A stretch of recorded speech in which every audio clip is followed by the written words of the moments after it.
حضرت عائشہ رضی اللہ عنہ رسول اللہ صلی اللہ علیہ وسلم سے دریافت کیا اگر شب قدر کا پتہ چل جائے تو میں کیا دعا کروں؟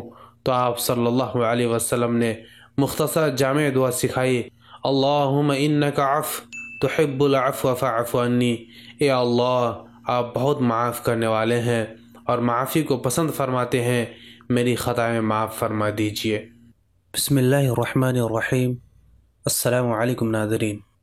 ماہ رمضان جو ابھی کچھ ہی دن پہلے اپنے تمام تر خوشیاں لیے سایہ فگن ہوا، الحمدللہ ثم الحمدللہ اس کے اکثر روزے ہم رکھتے چلے جا رہے ہیں۔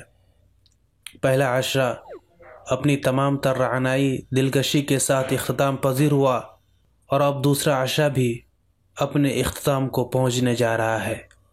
معزز ناظرین، اب ہمیں اندازہ اور محاسبہ اس کا کرنا ہے کہ ان محتم بالشان لمحات میں ہم نے کیا کھویا اور کیا پایا ہے۔ چونکہ اب ہم اس مبارک مہینے کے آخری حصے میں داخل ہونے ہی والے ہیں اور رمضان المبارک کے بیتے ایام کا محاسبہ اس لیے بھی ضروری ہے کہ اب اس رمضان المبارک کے گنے چنے ایام باقی ہیں۔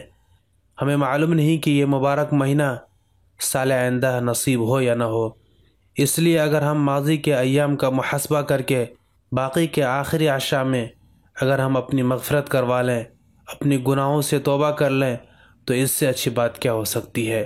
چونکہ یہ آخری عشرہ باقی عشرہ سے ویسے بھی زیادہ اہمیت کا حامل ہو جاتا ہے، کیونکہ اس کی راتوں میں سے ایک رات شب قدر کہلاتی ہے، جو بہت ہی خیر و برکت اور قیمتی رات ہے۔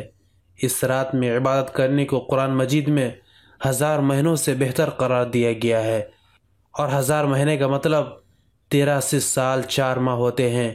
گویا اس رات کی عبادت پوری زندگی کی عبادت سے بہتر ہے۔ معزز ناظرین، شب قدر کی بڑی قدر و منزلت ہے۔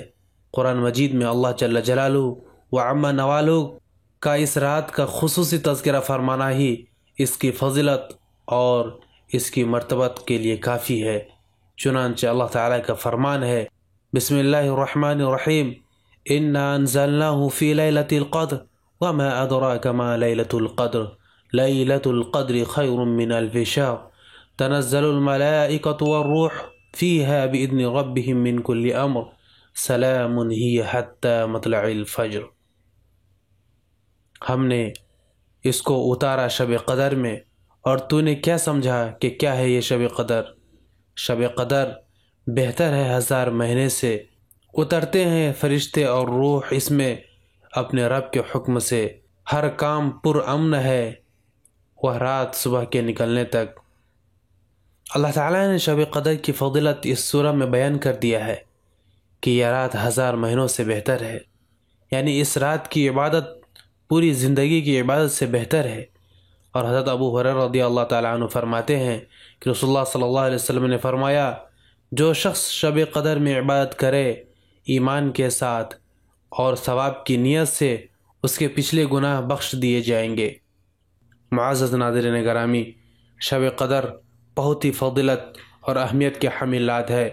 اس رات حضرت جبرائیل علیہ السلام دیگر فرشتوں کے ساتھ امور خیر لے کر نزول فرماتے ہیں، اور جتنے بندگان خدا، چاہے وہ مرد ہوں یا عورت، بچے ہوں یا بوڑھے یا نوجوان، نماز اور ذکر و تلاوت میں مشغول ہوتے ہیں، سب کے لیے رحمت کی دعائیں فرماتے ہیں۔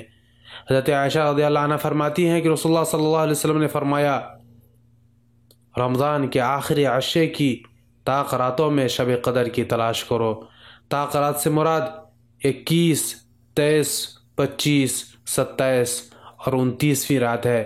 ان میں سے کسی رات میں شب قدر واقع ہو سکتی ہے۔ شب قدر کی تعین میں علماء کرام کا بڑا اختلاف ہے۔ اکثر فقہاء کرام کا رجحان رمضان المبارک کے 27ویں رات کی طرف ہے، تاہم جمہور علماء کا مسلک یہ ہے کہ رمضان المبارک کے آخری عشرے کی طاق راتوں میں شب قدر واقع ہوتی ہے۔ حضرت عائشہ رضی اللہ عنہ رسول اللہ صلی اللہ علیہ وسلم سے دریافت کیا اگر شب قدر کا پتہ چل جائے تو میں کیا دعا کروں؟ تو آپ صلی اللہ علیہ وسلم نے مختصر جامع دعا سکھائی، اللہم انک عفو تحب العفو فاعف عنی، اے اللہ آپ بہت معاف کرنے والے ہیں اور معافی کو پسند فرماتے ہیں، میری خطائیں معاف فرما دیجیے۔ معزز ناظرین گرامی، مذکورہ تمام باتوں سے شب قدر کی فضلت کا اندازہ لگا سکتے ہیں کہ شب قدر میں آپ صلی اللہ علیہ وسلم عبادتوں کا خوب اہتمام فرماتے، اور جب رمضان المبارک کا آخری عشر شروع ہوتا تو آپ خود بھی شب بیداری فرماتے اور اہل خانہ کو بھی اس کے لیے بیدار کرتے۔ اس لیے ہمارا طرز عمل یہ ہو کہ ہم رمضان کے آخری عشرے کی تمام راتوں میں زیادہ سے زیادہ عبادت، ذکر و اذکار، تلاوت قرآن اور توبہ و استغفار سے رمضان کی برکات حاصل کریں۔ البتہ ان راتوں میں مساجد میں اجتماعی عبادت کے اہتمام سے گریز کریں، چونکہ اس وقت کے حالات موافق نہیں ہیں، اس لیے اپنے اپنے گھروں میں عبادت، ذکر و اذکار، تلاوت اور توبہ و استغفار کا اہتمام کریں۔ اللہ تعالی ہم سب کو اپنی مرضیات کے مطابق زندگی گزارنے والا بنائے، آمین۔ آج کے لیے اتنا ہی۔ اگر ویڈیو پسند آئے تو لائک کرنا ہرگز نہ بھولیں۔ ملتے ہیں پھر کسی نئی ویڈیو کے ساتھ، تب تک کے لیے اپنا بہت سارا خیال رکھیے گا۔ خدا حافظ۔